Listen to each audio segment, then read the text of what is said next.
This video will be covering nuclear chemistry, and these are the following topics on this video. So let's start with what is nuclear chemistry?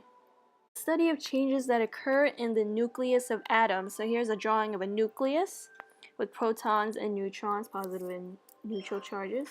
And so because the nucleus is made up of protons and neutrons, the only changes in the nucleus that could occur is to the number of protons and to the number of neutrons. And as such, these are the kinds of changes that can occur. And when you have a changing in the number of protons, then you get a new element. Changing in the number of neutrons gets you a new isotope. And this changing process is called transmutation. Alright, the next thing we're going to talk about is radioactivity. Essentially, why would a nucleus change? To illustrate this idea, we're going to look at an example of two carbon isotopes, carbon-12 and carbon-14. And notice here that carbon has an atomic number of 6, so there are 6 protons. That would mean that the number of neutrons between these two isotopes would be different. Carbon-12 is the stable isotope, whereas carbon-14 is going to be the more radioactive one. Now, why is carbon-14 more radioactive? And it has to do with the number of neutrons. More precisely, the ratio between protons and neutrons.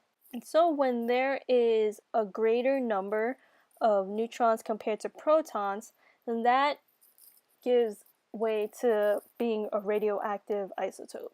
And if you look at elements of higher numbers on the periodic table, they're more likely to have that higher ratio of neutrons to protons. And when that happens, it's more likely they're going to be radioactive.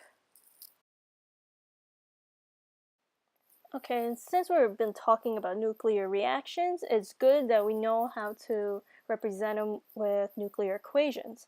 And these nuclear equations are used to show changes during a nuclear reaction. And so let's take a look at some examples here. Okay, and the main thing I want you guys to take away from looking at these examples is that elements have to change into different elements when we're looking at nuclear reactions. So that's the main thing you need to look out for, is elements changing into completely different elements. Other types of reactions don't have this kind of characteristic. So that's one thing to look for in a nuclear reaction. Alright, and now the next section we'll look at are the nuclear particles, or the 4 modes of decay. This should be in table O of your reference table. And so listed as such: alpha, beta, positron, and gamma. And here are the symbols written as such. So these symbols are important when you're writing out nuclear equations, depending if you have to write a nuclear reaction.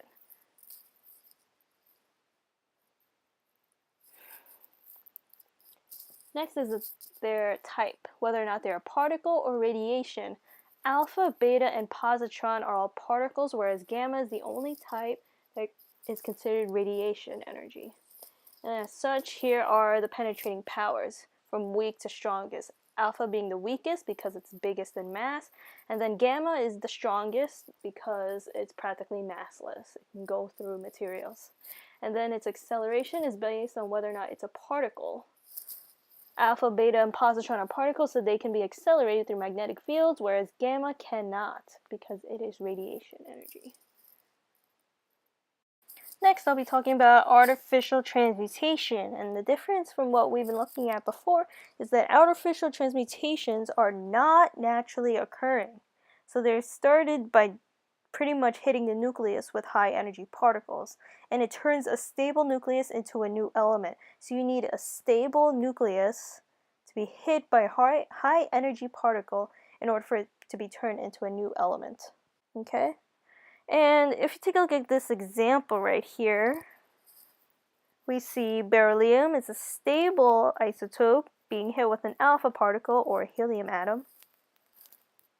And then you result with carbon-12 and a neutron. So this here is an example of an artificial transmutation. How can you tell if a nucleus is stable or not? I want you guys to look at table N. That lists all the radioactive isotopes. If that isotope is not on table N, then it's likely to be stable. For example, beryllium-9. Alright. There are a few more topics to go through. Not too much. Just want to know how you guys doing so far this weekend. Hope you guys didn't study too hard. As for me, there's a lot of figure skating that went on this weekend, and I'm happy that it's back on season. Okay, now we move on to fission versus fusion. Some of our favorite reactions, guys. Okay, E equals mc squared is pretty much an equation that we go into a little more in depth in physics, but here in chemistry, it helps us to determine the energy released in a nuclear reaction. And so that missing mass that occurs in a nuclear reaction, it's typically converted into energy. And you could quantify the energy with this equation derived by Albert Einstein. Okay, and so fission and fusion, they're both reactions that release a high amount of energy, which can be calculated as such, like I mentioned before.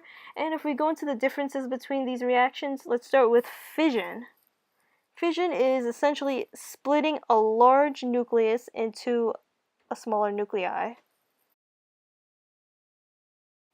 And if you look at this reaction drawn and written above, you could see that you have uranium-235 being bombarded with a neutron, becomes uranium-236, and it splits off into two different elements, barium and krypton. Not only that, it releases 3 neutrons and energy. Those 3 neutrons go on to bombard other uranium-235s to create a chain reaction. And that there's how a nuclear bomb is made. Next, we're going to go into fusion. Fusion joins 2 smaller nuclei to create a larger nucleus. So we have 2 small elements and you bring them together to make a bigger element and you get energy as well. This particular reaction gives more energy than fission. And now we have arrived at our last topic for this unit, and we're going to talk about half-life. And half-life measures the length of time for a radioactive substance to decay into a half of its original mass. And this half-life is characteristic for each isotope, and this value never changes. Regardless of how much time has passed, this half-life period will remain a constant however many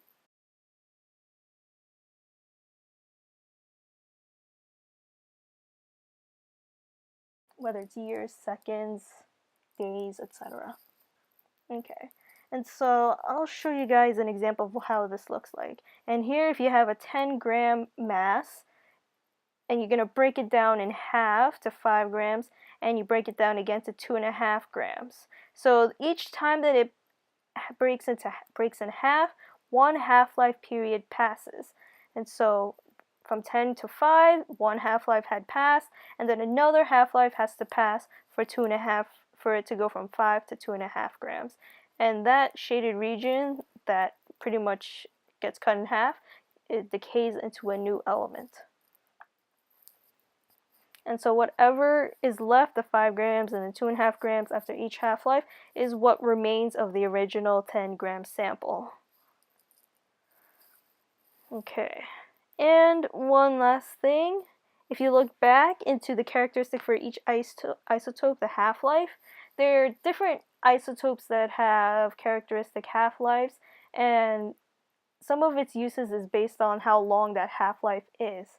And if you look at some of them, like carbon-14, it's a good example for dating samples, how old a sample is. Like, have you ever heard of the term carbon dating? That's what it means. Because it has such a long half-life, they're able to use that isotope scan for remains of that isotope to determine how old that sample is. Whereas if you have a short half-life, those isotopes are used for medical treatments because they're so short they can dissipate quickly from the body. Alright, so I hope that video was pretty helpful for you guys. Don't be afraid to leave a comment for suggestions or for improvements on my style of these videos. I'm still learning how to do these things, especially for chemistry. And stay tuned for the atomic structure video, which will be coming to you guys hopefully pretty soon.